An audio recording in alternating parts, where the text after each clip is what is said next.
Excuse me. Okay, why have I got on an echo? Hold on a minute.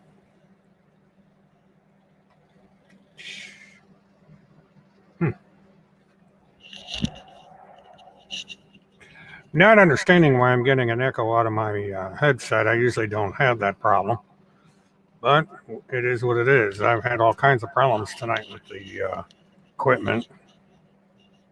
So what I'm going to have to do, I have to turn the volume down. Hopefully this cures my echo problem. Well, yeah, that takes care of that. Not sure why that happened. I've had all kinds of interesting things happen on this tonight. My webcam decided it didn't want to work, so we're not going to be using the webcam tonight anyway. Not that it's a pleasant view to see me on camera. Anyway,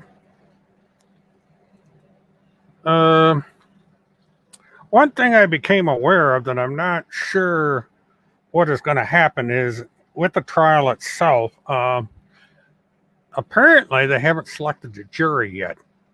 Now, whether or not they're going to do this prior to August or that's going to be the first thing that's done is something that's going to have to wait to be seen.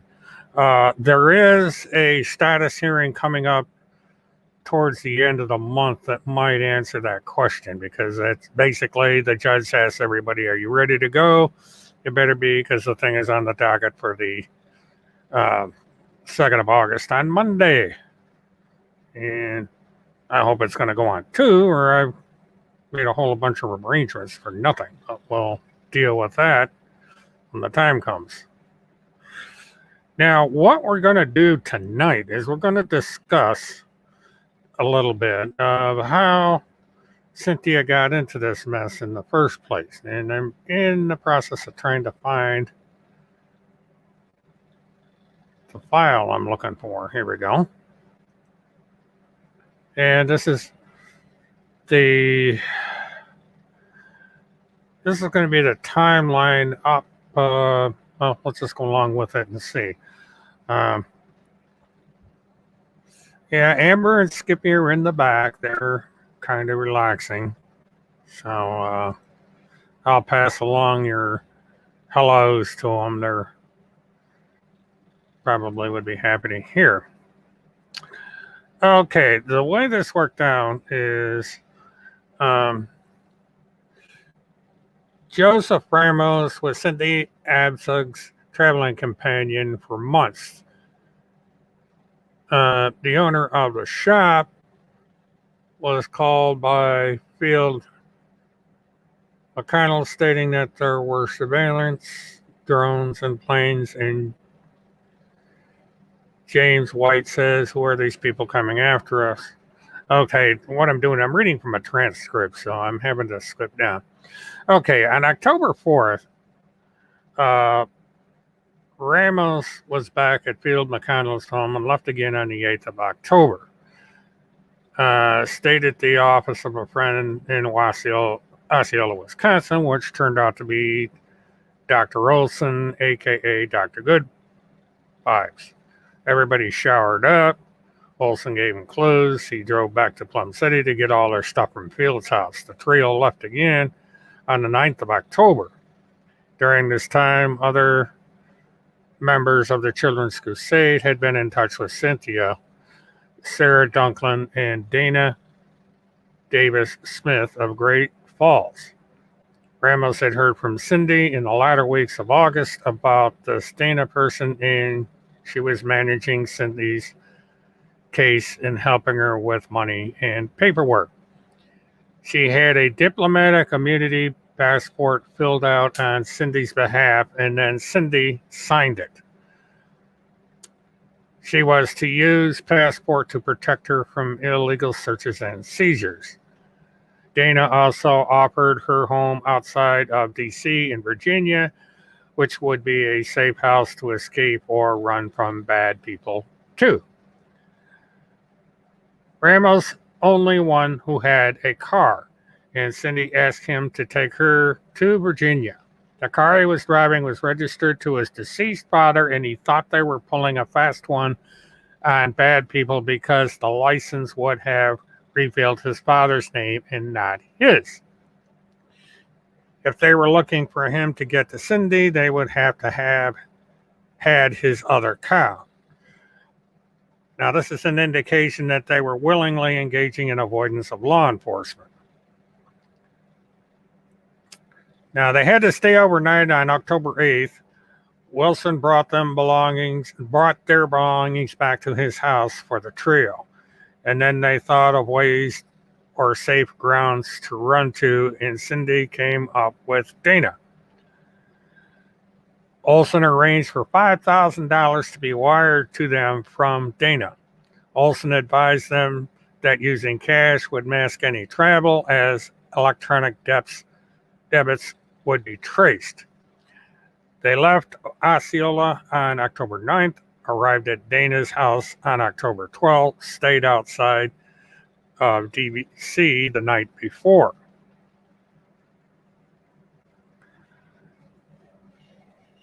Yeah, let me go ahead and take this off. I think our greetings are enough here.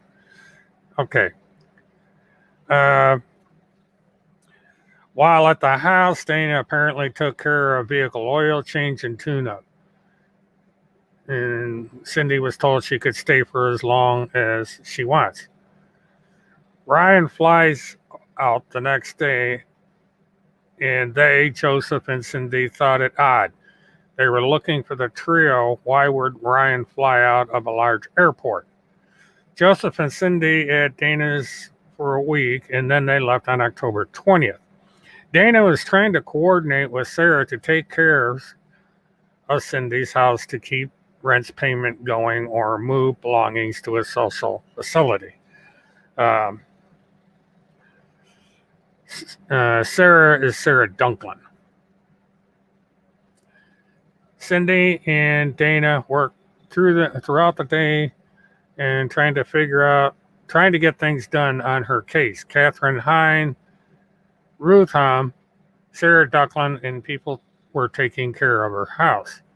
They also were drafting a leave of absence for Joseph, who was a student for his school, because it was not true, and if submitted would have jeopardized his career. He did not go through with the excuse for uh, the med school. What I'm doing is I'm going over her journey after she left Parker, Colorado, and did this elongated trip through the eastern United States, and actually wound up in Montana. No, Martha, what this is a transcript from Northwest Liberty News. The student had taken part in a 3-part broadcast outlining his involvement in the case and so forth, and how it went up. Sarah Dunklin's father was running for either Senate or the state house. I can't remember which. But he lost in the primary, so he never went on to be a full candidate. Now let's see, where was I? Okay, at some point during this time, it was brought to Cindy's attention by Dana that there was a warrant for her arrest, but she never told for what. Todd told about the warrant, but not shown the warrant. Asked for it, never saw it. Sarah Dunklin told Dana about the warrant. Cindy believes she had to lay low from false arrest warrants. Cindy became agitated that nothing was really done on her CPS case and believed that she could do a lot more by herself. Someone told them to get burner phones because a smartphone can track location. This is true, any phone, but I'll get into that later. The paperwork given to Ramos was based on lies. Someone was going to have to write a doctor note form. Christopher Hallett was called, who is a notary in the state of Florida and has a barcode, and Cindy had heard of a couple of parents in similar situations as her, and the paperwork he filed seemed to have success. Ryan was with her when she delivered the paperwork prepared by Chris Hallett to the governor's office. Chris Hallett specializes in loss prevention, and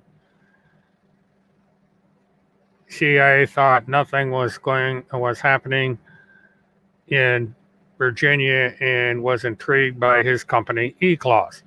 On the 20th, she told Ramos that they could stay or could go, but she was going to Florida. On the 20th of October, they left Fairfax County, Virginia, and headed to Florida. On the way, they stopped off at her friend's Asha house on the 21st of October. They stayed the night at her house in Georgia. Asha bought Cindy some clothes and a suitcase for her belongings. They then headed for Ocala, got into Florida on the 23rd of October, and stayed until November 10th. Met with Hallett several times and went to his office. Did not call ahead of time. Stayed at the Shamrock Inn because they told they could pay with cash and not with a credit card. While in Florida, Dana Wells Smith wired more money, about $2,500 in total. This means that there was probably about $7,500 total that had been spent on Cynthia up to this point. Ramos talked to TTC board, and from the sounds of things, from what Cindy told him, Sarah Dunklin was one of the founders and in charge of financial and marketing. Field was spokesman because of his YouTube show and connections. Others with legal backgrounds and financial expertise, I guess, and so forth. He isn't aware of how or where the money came from. Ramos met with Holmseth briefly in Plum City at dinner. An affidavit was written for Cindy, drafted and notarized by Notary Public Chris Hallett. They said they were using burner phones to avoid detection by law enforcement. On November 6th or 7th, Cindy gets in touch with Sarah Dunklin. They both had a phone list of people they had contacted and family contact numbers for each other. Cindy reached out to Sarah and let her know that they were doing paperwork with Hallett and why they left Dana's unexpectedly. They dipped out of town from the Children's Crusade to go to Florida. Nobody knew where they were but Asha. Dana didn't know. Sarah Dunklin didn't know. No one from the Children's Crusade knows they are in Florida until Cindy contacted Sarah. Sarah then gets into Sarah's mind that in order to get to the next safe house and out from under the radar would be for Sarah to come to her in Arkansas. Her entire family is there. She says she is born and raised there, has lots of connections, the sheriff, the judge, the police officer, and thinks that will be a safe place for Cindy. Dana can no longer send money because of other mothers needed help. The next place would be next to Sarah in Arkansas and her dad, and she had political connections. They left Florida on November 10th and arrived in Dumas, Arkansas on the 11th. Ryan is there in Arkansas, and they realize that Ryan is Sarah's boyfriend. She had not revealed this prior to them realizing it only when they got to Dumas. They stayed at a hotel for a week and ended up in a scummy hotel that used to be an old inn, and half of it got burned down. This was the Pendleton Inn. They stayed from November 11th until the 20th or 21st of December in Dumas. During this time, it was becoming apparent that Sarah is getting caught up in her own lies. Same situation at Dana's, and Sydney feels not enough is being done on her case. Sarah has a 9-to-5 job with a kid and not doing enough towards Cindy's case. Ramos School made a missing person report on him. His family didn't. Sarah was telling them that they may have to leave the country. Diplomatic immunity passport was given to Sydney. She carried it in her purse. The Children's Crusade seemed to have helped in some aspect and then totally dropped the ball, and others was enough to question everything. Now, this was part one of the Northwest Liberty News interview that was done with the college student.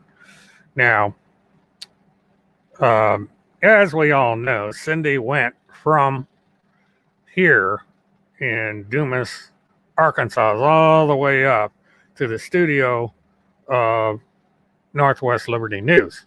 And then once in that town, I'm not sure she gave an interview with the host of Northwest Liberty or not, but she headed north towards Canada and was intercepted by the local police up there. There was a hearing, and she was transported back to Denver, Colorado, and that gets us caught up to now. Now, Cynthia should have realized at some point, way before she got out of Denver, that something was weird going on here. But again, we are talking about a mother in desperation. She had difficulties starting back in Florida with her marriage, back and forth accusations of domestic violence, domestic abuse, abuse of the child, and so on and so forth. And then she gets up to Denver, Colorado, goes to the children's hospital. They determine that uh, something is awry here and that Cynthia may have Munchausen's by proxy. Uh, and then we had this back and forth in court.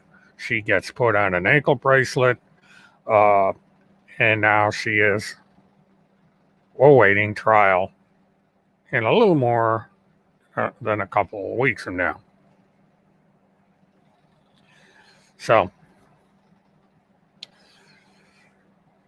herein lies the problem. Cynthia Abzug relied on complete strangers to help her out of her situation. The only one that seems to have been genuinely concerned was the college student, and unfortunately, he got caught up in this mess, damn near lost out on his career in the medical field, and I don't know if he's going to wind up being a material witness in this thing or not. But what I find intriguing about all this is all the money that's going around. We're talking about $7,500. And there could be more money. We don't know, because they got free lodging. She got clothes. The car got repaired. I mean, there's a lot of ancillary expenses that were given to these people while they're running around the United States doing all this stuff. And so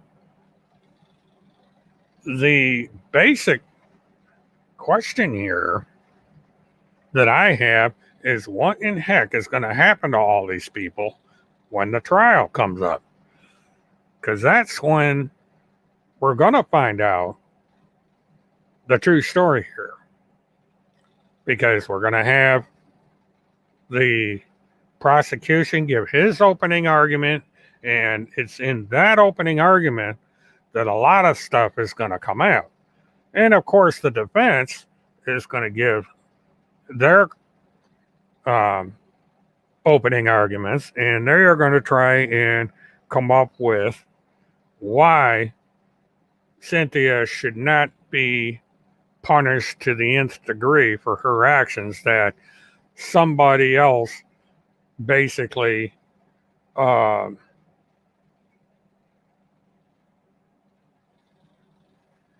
I lost my train of thought there for a second.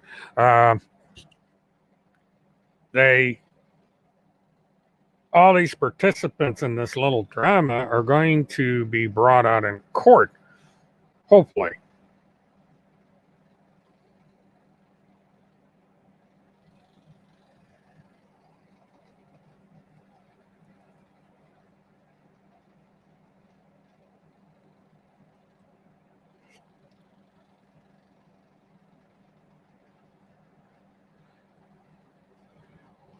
Well, Martha, one thing to look at here is it doesn't matter where the money came from. Well, in a way, yes, it does. But as far as when you get involved in conspiracy to kidnap a minor or interfere with the custody of a minor, they are co-conspirators. If law enforcement decides that they are important enough to charge with their participation, that it will happen. Because he gave room and board, he gave advice, he sent, okay, you said he gave $5,000. Okay. Yeah, he may have been acting as a go-between. He may have been directly responsible for the funds, but it sounds like this Dana person from Virginia is the one who was providing the funds. Yeah, and hopefully this will be brought out at trial, because it would be very interesting to see it is going to be interesting to see how much comes out in court, and hopefully we can finally learn exactly what happened as witnesses are put on the stand, as they're crossed and recrossed and redirect and all that other legal stuff, to see exactly, who did what, why, and how.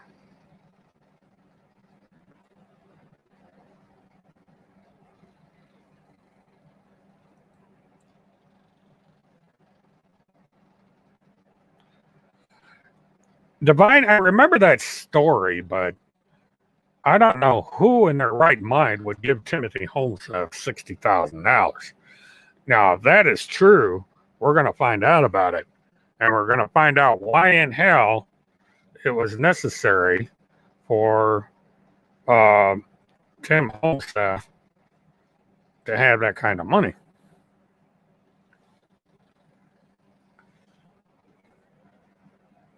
It's one of these things that, we're going to have to wait for the trial to see exactly what's going on.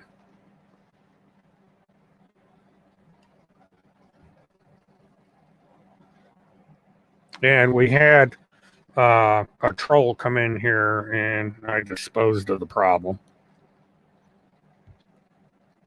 They don't seem to get the message that they're not welcome here. So,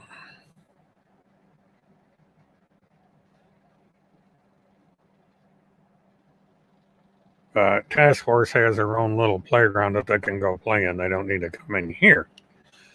Now, I want to check something because I'm going to look up the file to see exactly when this thing is.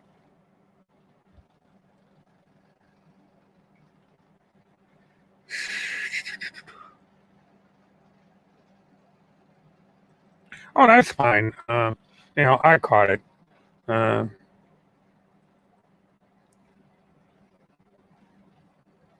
Okay. What I'm looking to see here.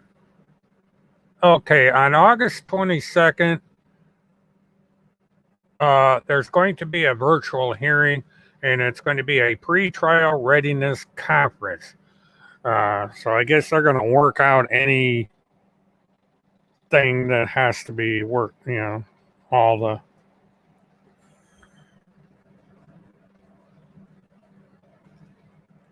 Just bear with me a second here.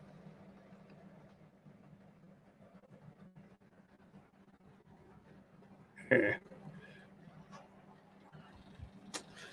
I got hit with a really, really big schedule today, and I wasn't able to do the preparations that I wanted to, and then the stupid software acted up again. Or it's not so much the software, it's for whatever reason my camera decided to go. Okay. Here's what I'm going to do.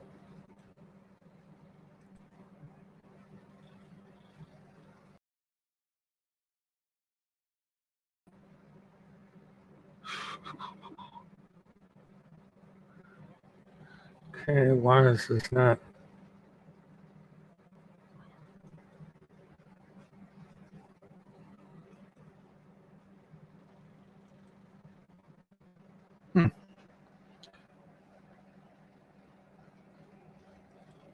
Okay, I'm trying to put something up in the room and it's not happening. I'm trying to figure out.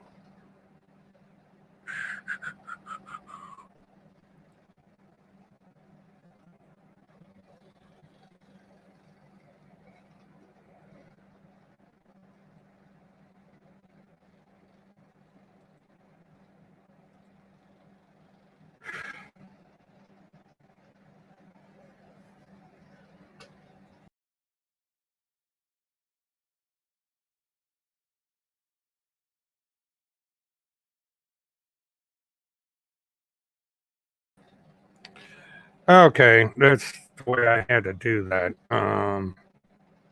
For some reason, I wasn't getting the. I must have loaded it in the wrong place. Let me put it up here. because that was the itinerary.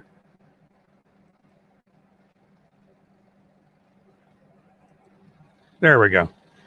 I'll get the hang of this yet. Now, as you can see, on the 22nd of this month at 8:30 in the morning, and that's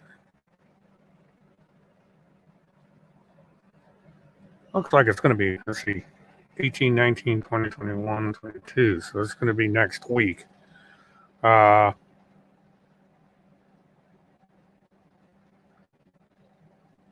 Supposed to be an hour on the case.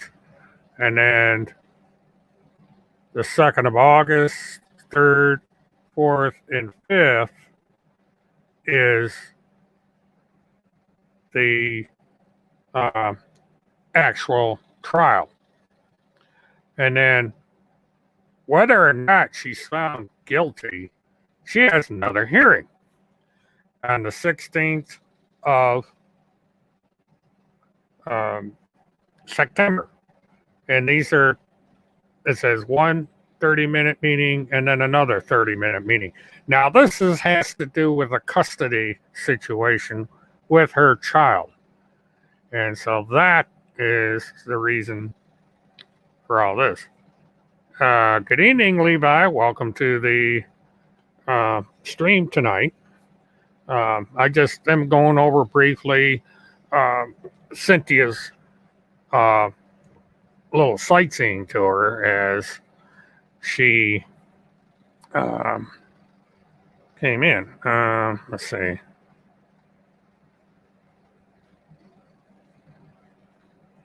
What I'm going to do is I'm going to put this up just in case anyone wants to come in.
Well, thank you, Dwayne. I appreciate the good press. It's always good to have positive comments. I get so many negative ones, and Levi's excellent. He's got more experience in the newscasting business, so he's the professional of the bunch.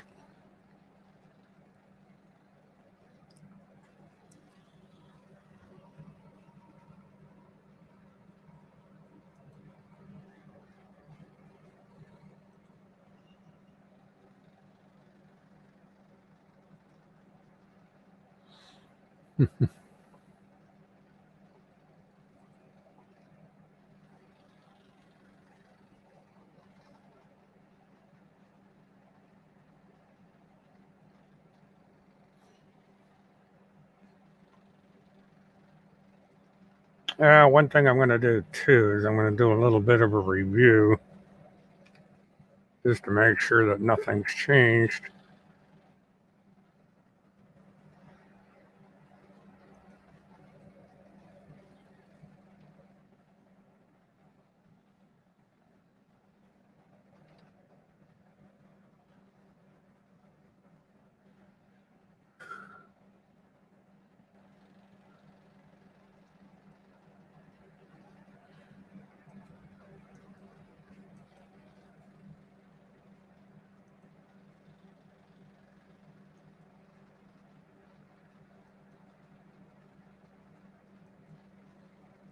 Is Bill McConnell's case seems to be basically at idle right now.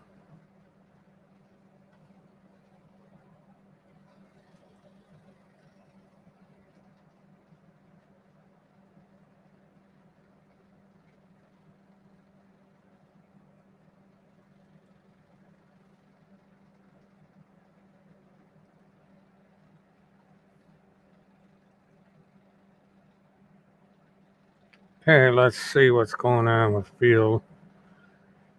Okay, nothing has changed in the McConnell case. We're still on course for that.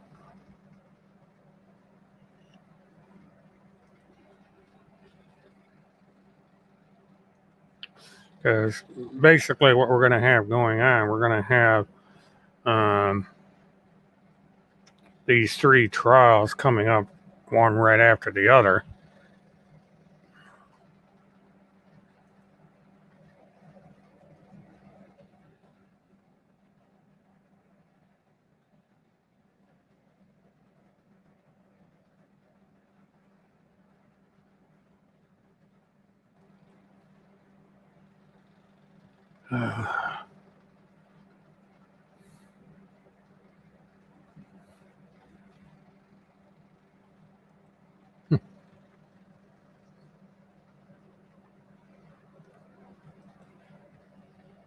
Well, Divine and Lammer Loper, you could always write a book for all about all this, about all the creepy people out there on the internet.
Oh, good evening, Leanne.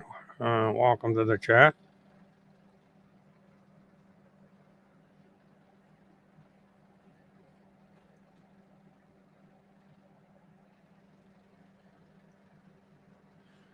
Okay, the only thing we've got going so far is, as with the last time with Neely Blanchard, is that they are taking depositions remotely of law enforcement witnesses. Jury selection is still scheduled for November 1st in Ocala. So that the Blanchard case is going to be the latest one by the looks of it.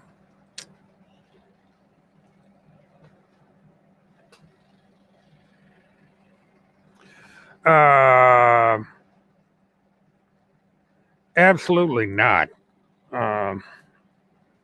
She does not support him in any way, shape, or form.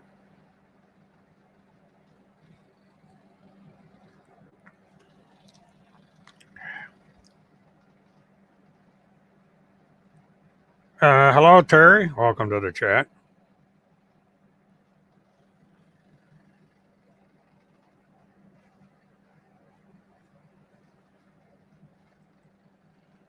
Well, I wholeheartedly agree with that, Lee.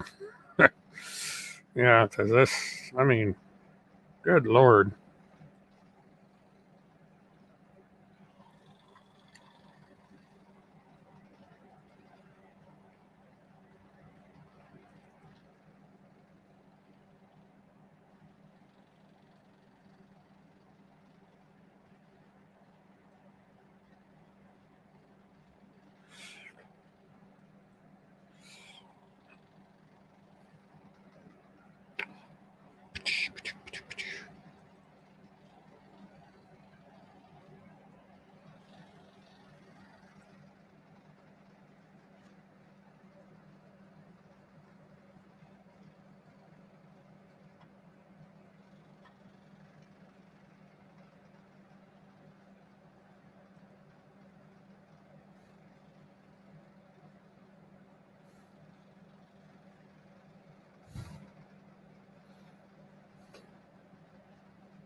Alrighty.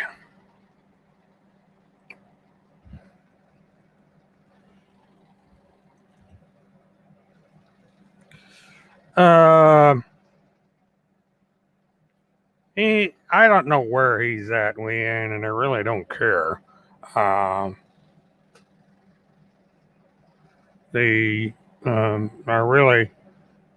I had not wanted to discuss these two individuals, but they are involved more or less in this trial because they're either there's going to be information about them come out in the trial, or they are going to um, be witnesses, or they're just going to be their names are going to be brought up. It's almost a guarantee.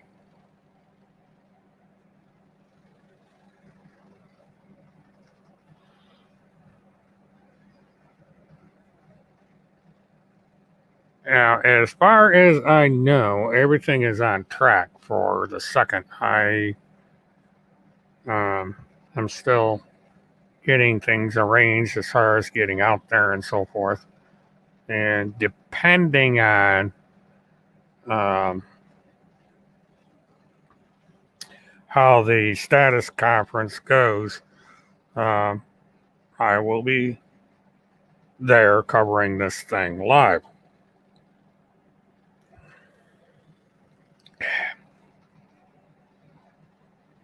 So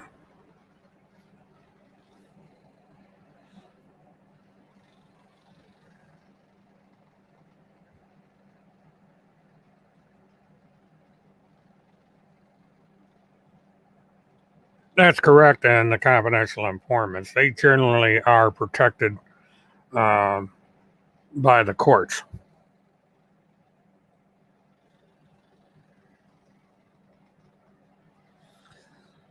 Yeah, well, there doesn't seem to be much going so far. Now, I'm going to bring something up since let's see, I don't know if I can do it on this computer or not. Let me see. Oh, I know how I can do this.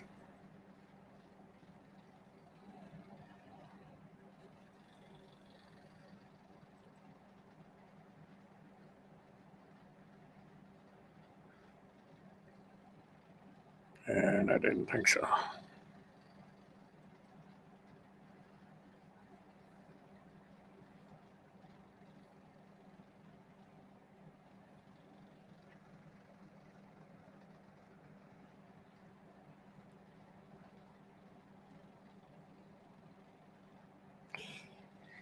Excuse the dead air. I'm hunting for something.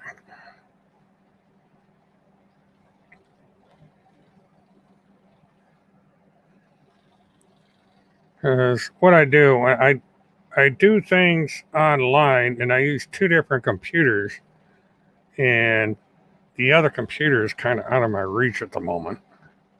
So I'm having to do what I call the things the hard way.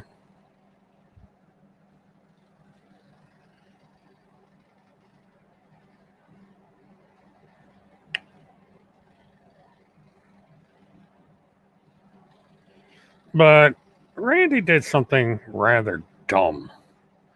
And, that's nothing new for these characters, but what I'm trying to do is I wrote about this in my blog, and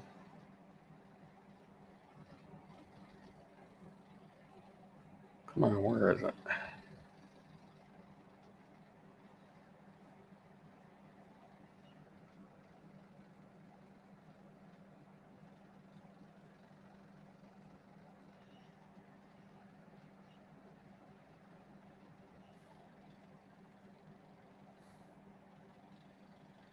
Ooh, went too far. Sure. Well, let me go.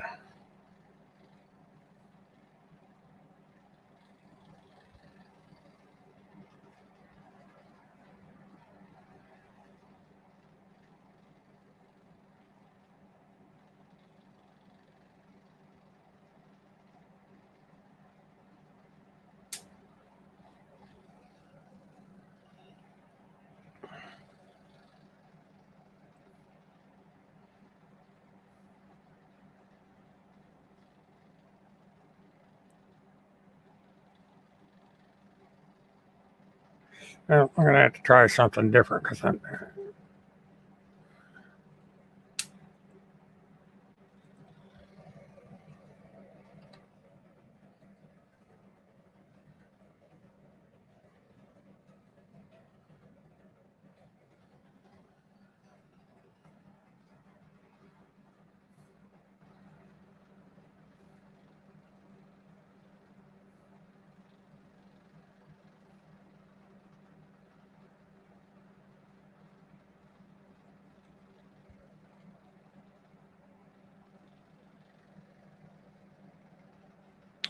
Well,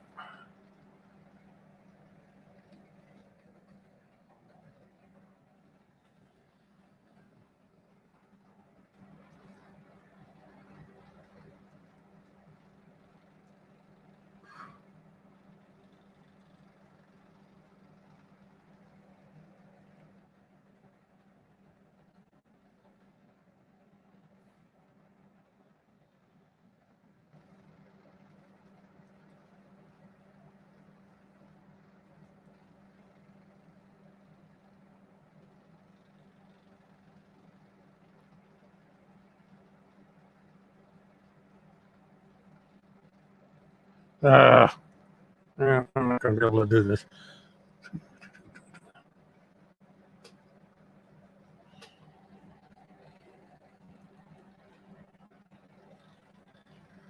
So how can I?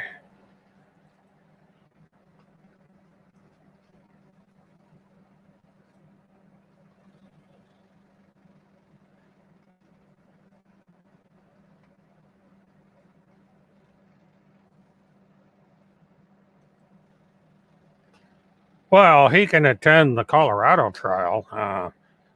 That would be interesting if he shows up while I'm there. Wouldn't put it past him, but who knows? Kirk may show up.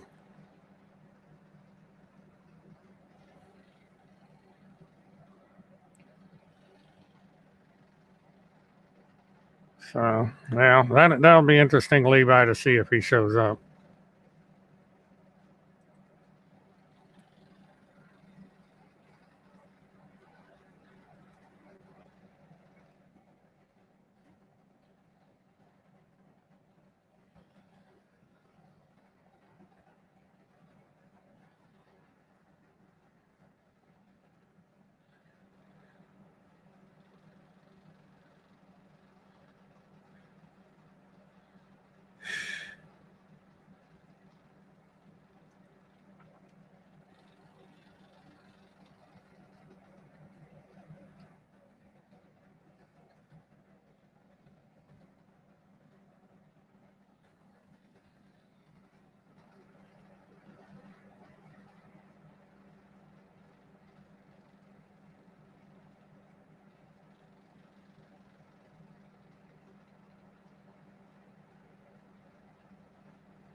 Oh, good night, Leanne.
Okay, I'm getting a lot of dead air here. I'm trying to find one interesting thing that I was going to do a video on. And I may wind up having to do that because I'm not finding it. But I'm going to scroll around here while you guys.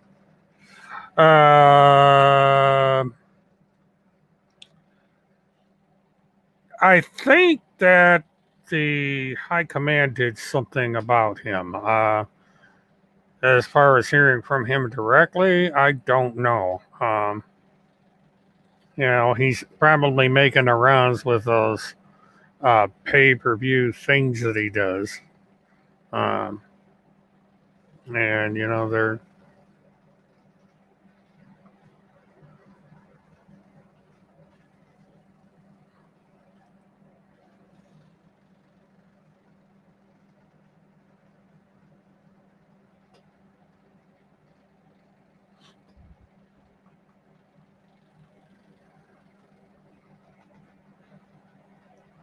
now they're going after.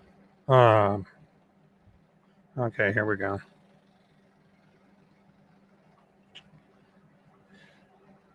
What I did is I did an article, and some of you may not have seen it. My blog never really did very much, but it's here for those who want to read it.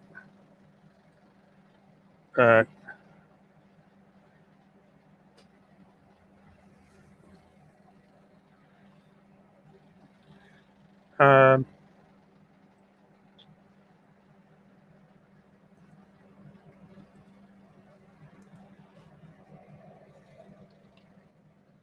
what I'm doing is I'm in the process of getting this worked out.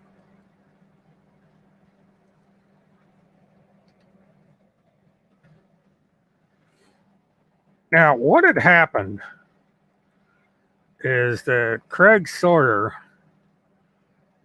had made a statement on the internet on his, I think this is on July 7th.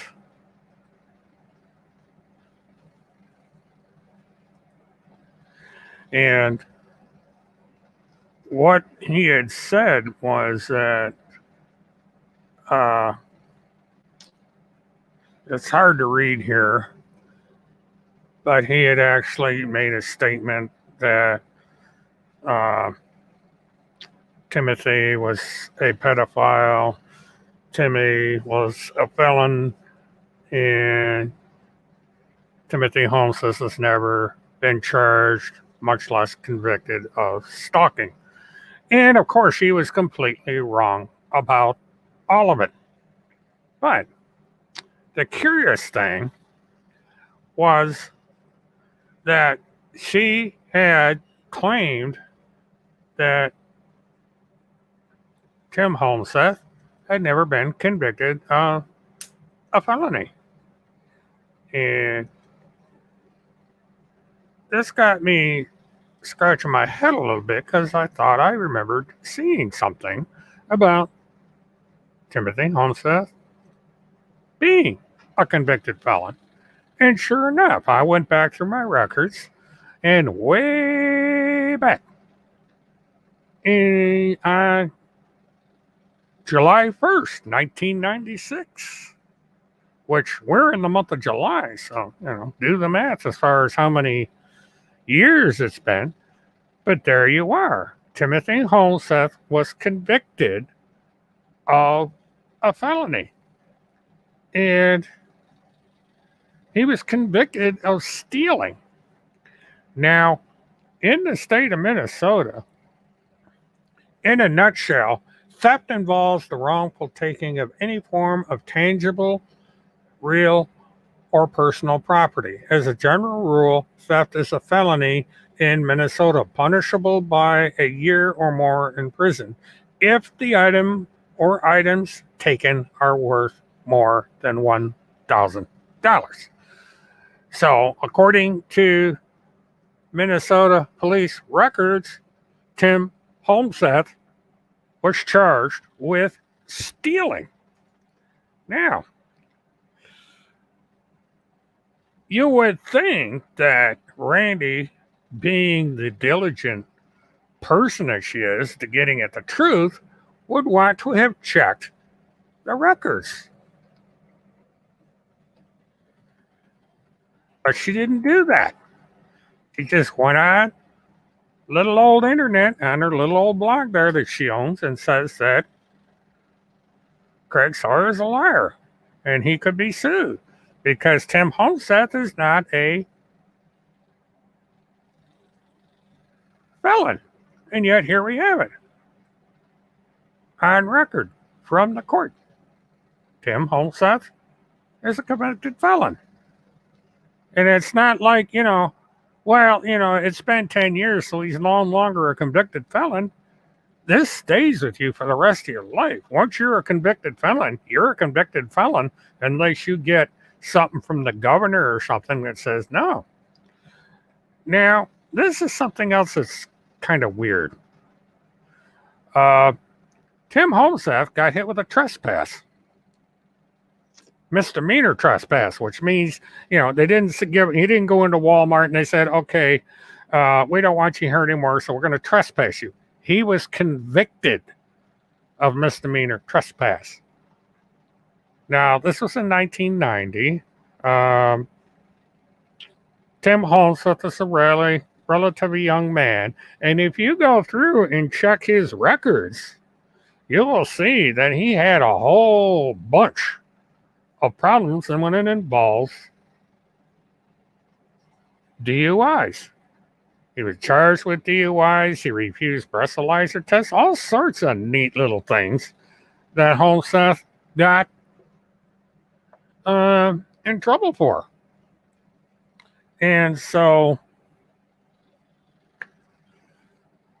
you kind of wonder what he was doing in this trespass. Why was he trespassing? Where was he trespassing? And why did this rise to the point where they needed to convict him of felony trespass? So I'm digging into this a little more. This came from Thief River, Minnesota. Hell of a name for a town.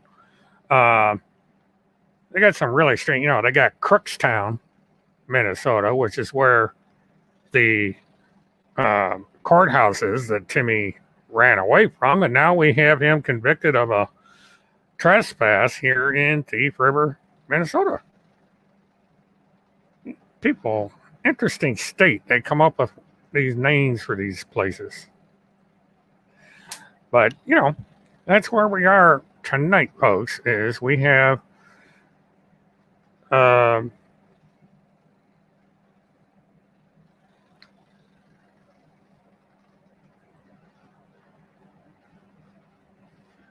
Thief River Falls is the police department that did the trespass. As of yet, I can't find out. This is a really, really, really old case. And it's, when you get that far back on the calendar, it's a little hard to get these cases pulled. But I am working with law enforcement out there to see if there's a way to get the records to find out just exactly happened there. Because, misdemeanor trespass, you have had to do something particularly bad to get trespassed. And this is not just getting trespassed where they say, nope, you can't come back here anymore. This is a criminal charge. So I have to see what kind of excuse the owner of the publication comes up with now that she's been caught lying and saying that Timothy Charles Homseth was not a convicted felon when the proof is in the pudding, so to speak. It's, right here. He was a naughty boy and he got caught and he went to jail.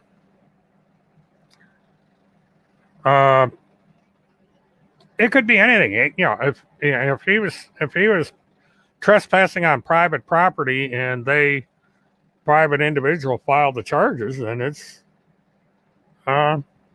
trespassing. So he just, he does have a criminal past, and he does have at least one conviction for felony DUI. So that alone makes him a convicted felon, although people seem to think that being convicted of DUI at a felony level is no super big deal. It is, but,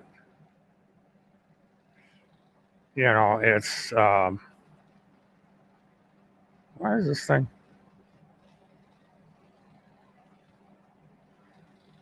Okay, there we go.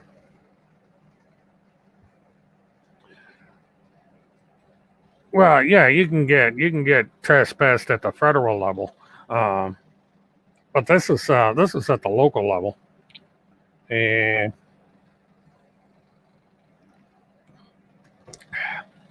back in 1990, it you know it would have to one would have to figure out what the hell he was doing at Thief River Falls.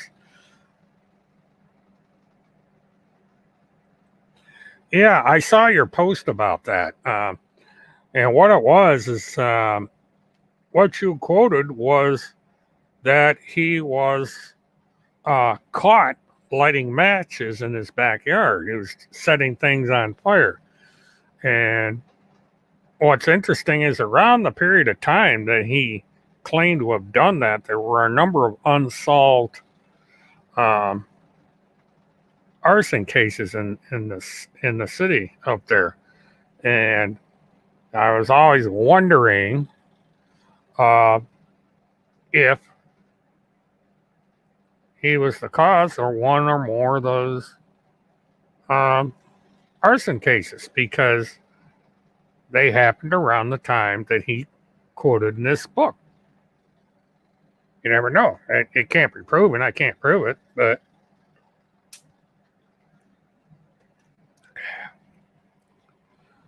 what was interesting about that is he was trying to make everybody believe that he doesn't lie, that his parents taught him not to lie. And yet here he is going around uh, claiming that he's a government official or third in line to the president and all this other nonsense, which is a blatant lie. And so there we go. But, what are you going to do?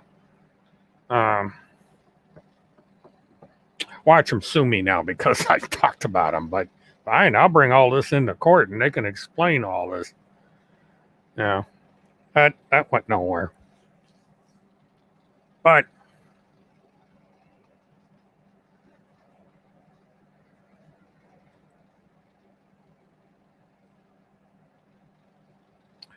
Martha, I don't know if he did or not. I don't ever recall reading anything where he abused animals. Um, yeah, I'd love to see the discovery too, because I am really curious as to what the hell he did to get slapped with a misdemeanor um, trespass conviction. You can trespass somebody, give them a trespass warrant, or give them a trespass and say you're not allowed here anymore. But to actually be convicted of trespassing, you had to have done something.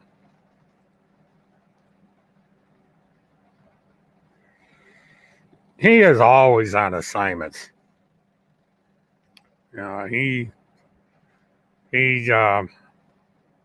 that's been his excuse. He was on assignment for a year. He's always, every time you turn around, he's on assignment.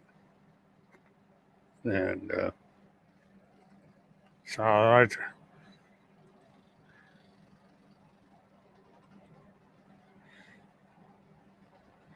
one thing I wanted to go through on this Craig Sawyer thing, this is something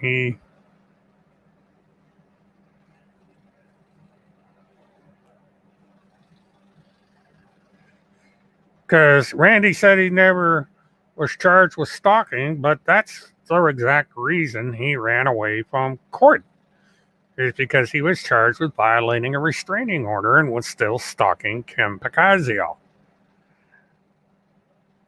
Now, this award-winning news reporter thing. Now she says there's two, but I think there was one, and he won it as part of a group, and they were writing about biofuels. And he even got into a thing down here at Florida at one time. I thought that was kind of weird. So,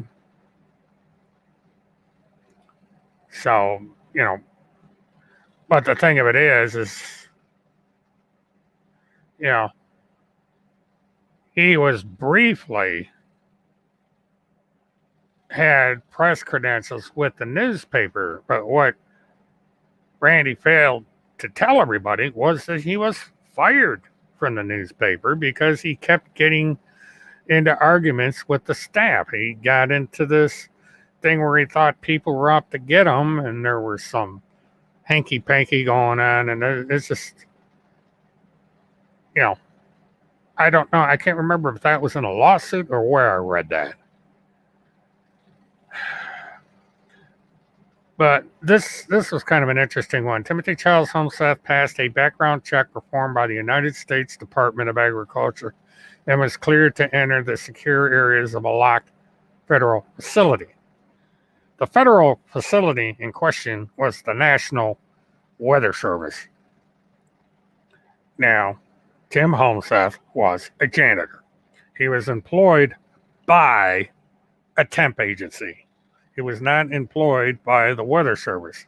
Now, the National Weather Service runs background checks on all employees of this particular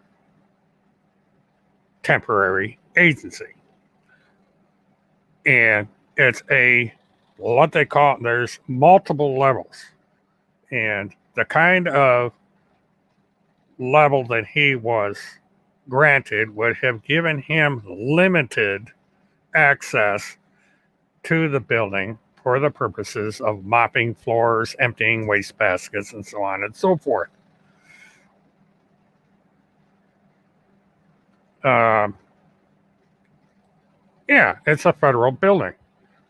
But I don't know. I would have to go back, Martha, and check to see if he trespassed on the Weather Service property, and that was what caused his conviction, or if it was something else entirely.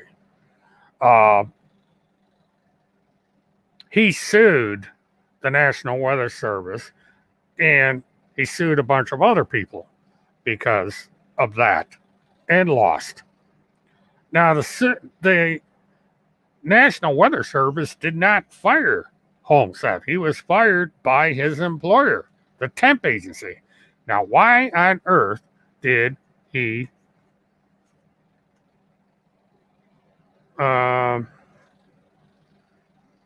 sue the Weather Service? Martha, again, I don't know if Homseth's trespass had anything to do with the National Weather Service. That part has not been detailed in the records. It's just that it happened. He was convicted by the Thief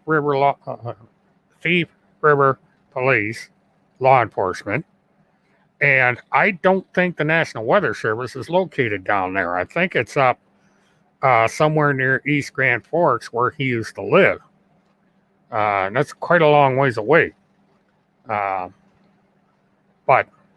the thing of it is I don't know what in hell would be at the National Weather Service that would be so damned important as to require that kind of security level. Although there's some proprietary stuff having to do with computer programs, and they don't want people sabotaging hacking computers and damaging things, and that's the only thing I can figure.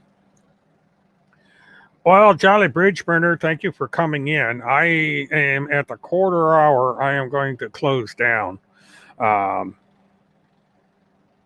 going to work on the software a little more during the week, because now next week, Saturday, we're going to discuss whatever happens on the 22nd, and anything else that may develop in the meantime as far as the case itself.